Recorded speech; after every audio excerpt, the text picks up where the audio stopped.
Hi everyone, how are you? Today we are looking at lesson 7 on simple harmonic motion, and this one is about what we call natural frequency. So, what is natural frequency? So, anything that is free to move or oscillate, if you just let it go and don't disturb it, it should swing back and forth with its own natural frequency. So today we're going to look at two examples of simple harmonic motion, and that is a spring and pendulum. And we're looking at what is it that affects the natural frequency of a spring or pendulum, or what does it depend on? So let's look at the spring. I don't have a spring here to show you, but I've kind of just worked it out. So you could have a horizontal spring like the compound spring that we did in class, or you could have a spring bouncing up and down vertically. So it can be either. Now, we have learned last year that the force is proportional to extension, and the constant of proportionality was your spring constant. Extension can also, instead of x, you can use y. So we've got xf, which is the unbalanced force, is equal to ky, where y is the extension and k is the spring constant. And the negative sign is there just to tell you that if you pull a spring down and let it go, it'll go back up, to tell you that it'll go back in the opposite direction. So restoring force is in the opposite direction to extension. And we also know from earlier that an unbalanced force causes acceleration, so F is equal to ma. 2 lessons ago, we learned that this acceleration for simple harmonic motion is omega squared y. Okay, negative omega squared y. That's a definition of simple harmonic motion. Acceleration is proportional to displacement in the opposite direction, and the constant of proportionality is negative omega squared.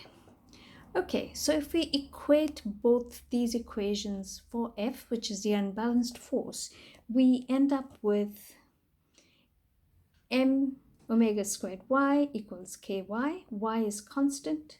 It's the same in both of them, so that cancels out.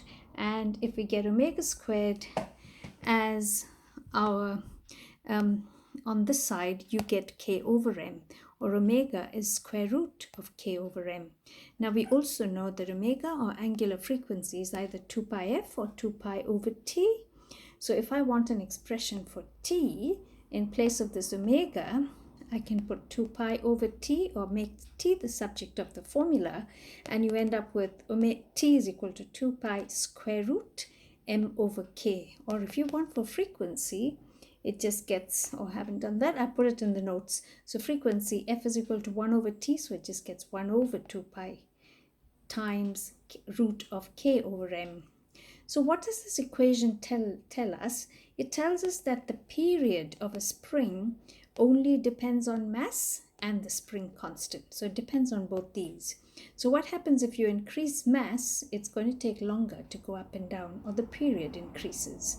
What happens if you use a stiffer spring? A stiffer spring has a higher value of k. So if k increases, because it's inversely proportional, it's going to go back and forth really fast, or it's going to take less time for one oscillation. So that's to do with the spring.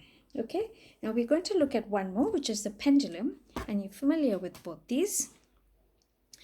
Now a pendulum swings back and forth. Let me get a pendulum for you. So in simple harmonic motion, but if the amplitude is very large, the pendulum is going to describe the arc of a circle. So in order for a pendulum to obey simple harmonic motion, this pendulum should only be doing small amplitudes. Okay, and so your angle of displacement, the angle here, should be less than 10 degrees. Otherwise, it's not going to be simple harmonic. It's going to describe the arc of a circle. Okay?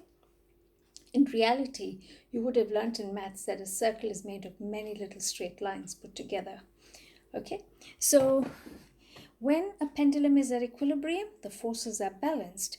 But when you pull it aside, it's no longer at equilibrium, and that is why there is a restoring force, an unbalanced force that pulls it aside back to its equilibrium.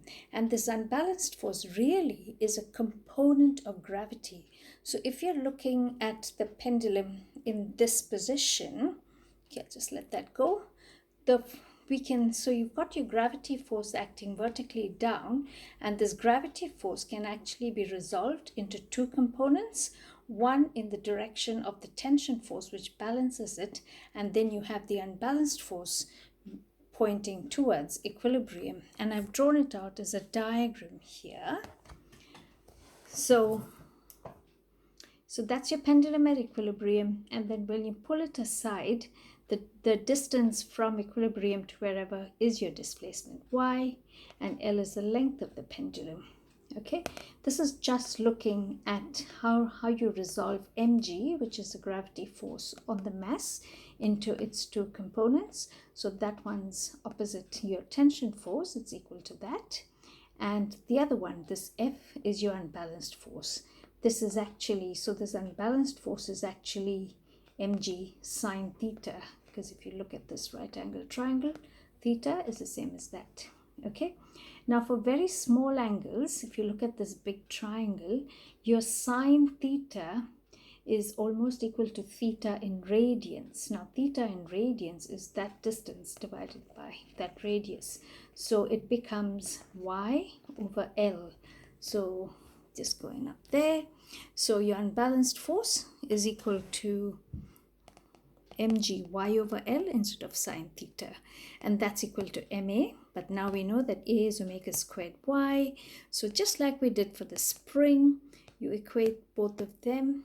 In this case, both the m and the y cancels out, and so you got omega squared on one side and g over L on the other. Or because omega is equal to 2 pi over t, you end up with t is equal to 2 pi root of L over g. Okay, now this tells us that the period of a simple pendulum is only dependent on the length of the pendulum. The period of a simple pendulum does not depend on mass, it does not depend on amplitude. However, we keep amplitude small so that it obeys SHM, so that it's going back and forth in a straight line. Okay, so the longer the pendulum, the more time it will take. G is acceleration due to gravity. So if you go to another planet where the value of g is different, then that's going to affect the period of your pendulum. So that's all for today's lesson. I hope that made sense, and I hope you're all keeping well and okay. And bye for now from Mrs. John. Bye.